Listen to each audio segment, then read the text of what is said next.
കൂടുതൽ വാർത്തകളും വീഡിയോകളും കാണാൻ ഈ ചാനൽ സബ്സ്ക്രൈബ് ചെയ്യുക. കൂടെ ബെൽ ബട്ടൺ അമർത്തുക. Please subscribe our channel. രത്നങ്ങളെക്കുറിച്ച് നമ്മൾ പറയുമ്പോൾ ഒരുപാട് ആൾക്കാർ കല്ലുകൾ അല്ലെ രത്നങ്ങൾ ധരിക്കാറുണ്ട്. അത് എല്ലാവർക്കും യോജ്യമായിട്ടുള്ളതാണെന്ന് എനിക്ക് തോന്നുന്നില്ല. കാരണം ഏതെങ്കിലും ഒരു ജൂവലറിയിൽ നിന്നും ഏതെങ്കിലും ഒരു കളറുള്ളതോ ഏതെങ്കിലും ക്യാരറ്റിലുള്ളതോ ഒരു രത്നം ധരിച്ചാൽ ഒരു കാരണവശാലും അത് നമ്മളുമായിട്ട് യോജിക്കുകയും നമ്മുടെ ധനസമ്പാദനവും അല്ലെ രോഗദുരിതങ്ങൾക്കും ഒക്കെയാണ് ഈ രത്നം ധരിക്കുന്നത്.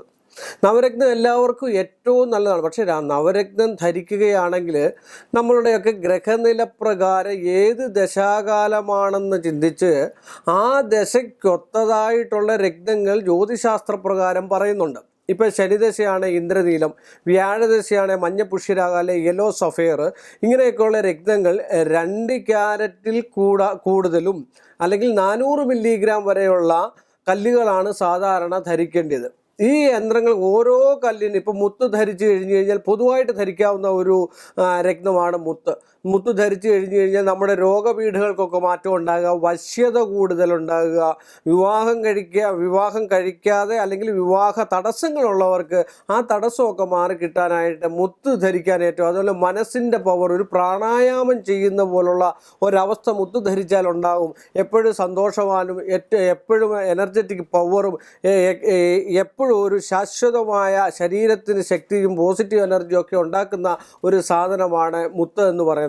എന്ന് പറഞ്ഞ പോലെ ഓരോരുത്തരുടെയും ഗ്രഹനിലയിൽ 9-ാം ഭാവം കൊണ്ടുള്ള ആണ് സാധാരണ രത്നങ്ങളെ നമ്മൾ തരംതിരിക്കുന്നത്. അത് ഭാഗ്യരത്നങ്ങളുണ്ട്, പൊതുവായിട്ടുള്ള രത്നങ്ങളുണ്ട്, ജന്മനക്ഷത്രക്കല്ലുകളുണ്ട്. ഇങ്ങനെയൊക്കെ 2-3 തരത്തിൽ വേണം ഇതിനെ തരംതിരിക്കാനായിട്ട്. പക്ഷെങ്കിൽ ഇത് ഗ്രഹനില നോക്കി ജന്മസമയം നോക്കി വേണം ഇതൊക്കെ ചെയ്യുവാൻ. ഇപ്പോൾ മഞ്ഞപുഷ്യരാഗം ഒരാൾക്ക്, ഒരു രോഹിണി നക്ഷത്രക്കാരന് അല്ലെങ്കിൽ ഒരു അത്തം നക്ഷത്രക്കാരന് വ്യാഴദശ 30 വയസ്സ് തൊട്ട് 46 വയസ്സ് വരെയാണ്. അപ്പോൾ ഈ 30 വയസ്സ് വരെ 46 വയസ്സ് വരെ പൊതുവായിട്ട് വ്യാഴദശയ്ക്ക് യെല്ലോ സഫയർ മഞ്ഞപുഷ്യരാഗമാണ് ഇടേണ്ടത്. ആ മഞ്ഞപുഷ്യരാഗം ധരിക്കുന്നത് വലത്തെ ചൂണ്ടുവിരലിൽ വേണം ധരിക്കാനായിട്ട്.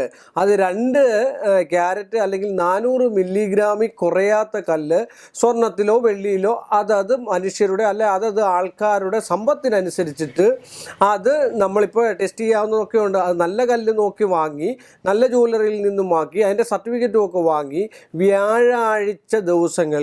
വ്യാഴാഴ്ചയുള്ള ദിവസങ്ങളിൽ ഉത്തമമായിട്ടുള്ളൊരു മുഹൂർത്തം നോക്കി ശുദ്ധവൃത്തിയോടുകൂടി വലത്തെ കയ്യിലെ ചൂണ്ടുവിരൽ ആ മഞ്ഞപുഷ്യരാഗ ഇട്ട് കഴിഞ്ഞാൽ അത്യന്തം ഐശ്വര്യം, അതുപോലെ ത്വക്ക് രോഗങ്ങളൊക്കെ മാറിക്കിട്ടാൻ, മനോവിഷമങ്ങൾ മാറിക്കിട്ടാൻ, ടെൻഷനൊക്കെ മാറിക്കിട്ടാൻ, വാതപിത്ത കഫരോഗങ്ങൾ ജന്യമായിട്ടുള്ള രോഗങ്ങളൊക്കെ മാറിക്കിട്ടാനും ഈ മഞ്ഞപുഷ്യരാഗ ഏറ്റവും നല്ലതാണ്. അത് തന്നെ വ്യാഴത്തിൻ്റെ പ്രീതി ലഭിക്കാൻ, വ്യാഴദശ ആയതുകൊണ്ട് വ്യാഴത്തിൻ്റെ പ്രീതി ഏറ്റവും കൂടുതൽ ലഭിക്കാനും മഹാവിഷ്ണുവിൻ്റെ സാന്നിധ്യം ഉണ്ടാകുവാനും എപ്പോഴും ഈശ്വരാധീനം തെളിയുവാനും ഈ മഞ്ഞപുഷ്യരാഗം ധരിക്കുന്നത് കൊണ്ട് ഏറ്റവും നല്ല. അപ്പോൾ ആ വ്യാഴദശ മഞ്ഞപുഷ്യരാഗം ധരിച്ചു എങ്കിൽ തന്നെയും കണ്ടകശിനി ആണെങ്കിലോ, അപ്പോൾ ആ കണ്ടകശിനി ആയിക്കഴിഞ്ഞപ്പോൾ ഇന്ദ്രനീലം എന്ന് പറയുന്ന കല്ലാണ് ധരിക്കുക.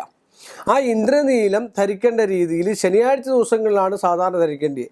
അപ്പോൾ നല്ല കല്ല് നോക്കി, സർട്ടിഫിക്കറ്റ് ആയിട്ടുള്ള നല്ല കല്ല് നോക്കി 2 ക്യാരറ്റിൽ അല്ലെങ്കിൽ 400 mg കൂടുതലുള്ള കല്ല് വാങ്ങി അത് ശനിയാഴ്ച ദിവസം ഉത്തമ മുഹൂർത്തത്തിൽ വലത്തെ കൈയിലെ നടുവരലിൽ ധരിക്കണമെന്നാണ് പറയപ്പെടുക. അത് ശനിയാഴ്ച ദിവസം വേണം ചെയ്യാൻ. അത് കല്ല് ധരിച്ചാൽ മാത്രം പോരാ, അത് പവിത്രമായിട്ട്, പരമപ്രധാനമായിട്ട്, രഹസ്യമായിട്ട്, പവിത്രമായിട്ട് പൂജാമുറിയിൽ വെച്ച് പൂജിക്കുകയും ഇടയ്ക്ക് ക്ഷേത്രത്തിൽ കൊടുത്ത് പൂജിക്കുകയും അത് പാലുകൊണ്ടും വെള്ളം കൊണ്ടും കഴുകി പൂജിക്കുകയും അശുദ്ധിയുള്ള വസ്തുക്കളെ തൊടാതിരിക്കാനും മാക്സിമം ശ്രമിച്ചു കഴിഞ്ഞാൽ ആ കല്ലിൻ്റെതായിട്ടുള്ള ഫലം ചെയ്യും. കാര്യം എന്താ വെച്ചാൽ അശുദ്ധിയായിട്ട് അത് ഉപയോഗിച്ച് കഴിഞ്ഞാൽ ദോഷമേ ഉണ്ടാവുള്ളൂ. ഒരു രുദ്രാക്ഷം ധരിക്കുന്ന പോലെ അശുദ്ധമായിട്ട് രുദ്രാക്ഷം നമുക്ക് ധരിക്കാൻ പറ്റില്ല. ലൗകിക ജീവിതം പിന്നെ ഒരു വിവാഹ ജീവിതത്തോടു കൂടി നയിച്ചുകൊണ്ട് പോകുന്ന ആൾക്കാർക്ക് എപ്പോഴും രുദ്രാക്ഷം നമുക്ക് ധരിക്കാൻ പറ്റത്തില്ല. അപ്പോൾ നമ്മൾ വൈകിട്ട് കിടക്കാൻ നേരവും നമുക്ക് അശുദ്ധി ഉണ്ട് എന്ന് തോന്നുന്ന സമയങ്ങളിലൊക്കെ ഇത് ഊരി വെച്ചതിന് ശേഷം പിന്നീട് അത് ചാണകനീരിലോ അല്ലെ ചാണകപ്പാലിലോ കിണറ്റുവെള്ളത്തിലോ കഴുകി പാലിലൊരു ദിവസം വെച്ചതിന് ശേഷം വീണ്ടും നമ്മളത് ധരിക്കുവാണെങ്കിൽ അത് കണ്ടകശനിയാണെങ്കിൽ കണ്ടകശനിയുടേതായിട്ടുള്ള ആ കാഠിന്യം കുറച്ച്, ആ ദുരിതങ്ങൾ കുറച്ച്, വ്യാഴത്തിൻ്റെ ദശാകാലമുള്ള ആ സമയത്ത് ആ വ്യാഴത്തിനും പവറുണ്ടാവും, കണ്ടകശനിയുടേതായിട്ടുള്ള ദുരിതങ്ങളും മാറിക്കിട്ടുമെന്ന് പൊതുവായിട്ട് പറയുകയാണെങ്കിൽ കണ്ടകശനി മൊത്തമായിട്ടൊന്നും മാറാൻ ഒരു പരിഹാരങ്ങളും ഇല്ല. കാര്യം കണ്ടകശനി കൊണ്ടേ പോകൂ എന്നുള്ളൊരു ചൊല്ലൂടുണ്ട്, നാട്ടുവചനമുണ്ട്. എങ്കിൽ തന്നെയും കണ്ടകശനി കുറേയൊക്കെ അനുഭവിക്കേണ്ടതായിട്ട് വരും, എല്ലാ ആൾക്കാർക്കും അനുഭവിക്കേണ്ടതായിട്ട് വരും. ഭഗവാന് പോലും കണ്ടകശനി വന്നിട്ടുള്ളതാണ്. അപ്പോൾ അതിൻ്റെ കാഠിന്യം കുറയ്ക്കാൻ ഇങ്ങനെയൊക്കെയുള്ള പരിഹാരങ്ങൾ ചെയ്ത് കണ്ടു കഴിഞ്ഞാൽ ആ കുടുംബത്തിൽ ഐശ്വര്യവും സമ്പൽ സമൃദ്ധിയും ആ സമയത്തുണ്ടാകുന്നതായിട്ടുള്ള വിഷമതകൾക്കും രോഗദുരിതങ്ങൾക്കും ഒക്കെ ഒരു പരിധി വരെ പരിഹാരമാകുമെന്നാണ് എൻ്റെ അഭിപ്രായം. കൂടുതൽ വാർത്തകളും വീഡിയോകളും കാണാൻ ഈ ചാനൽ സബ്സ്ക്രൈബ് ചെയ്യുക. കൂടെ ബെൽ ബട്ടൺ അമർത്തുക. Please subscribe our channel.